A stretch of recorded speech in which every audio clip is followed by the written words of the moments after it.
史上最簡單嘅嗰啲咩行嗰啲物體啊！首先，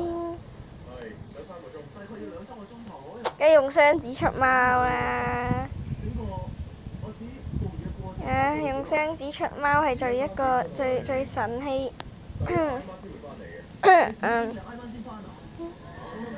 隻間屎店啊！行下又飆咗出去。飆。好驚會飆咗出去。快啲啦！行得好慢啊！人哋真係就咁行。佢。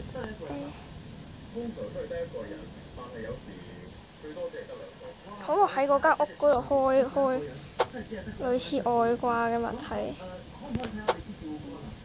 開過啊！講真，即係見嗰啲人成日喺屋嗰個中間啊行嚟行去咧，點開嘅？即係唔係次次都開到？唔係次次都開到。棘住咗就代表唔得啦。行中間一定死。跟住講死嗰時就臨尾死咗啦。佢話真定假嘅呢？好明顯係睇下答案先啦，係真嘅係嘛？真定假？一定想答係真嘅，但係錯啦，係假嘅，行咗出去先講。平時嗰啲人呢係咁樣開外掛嘅，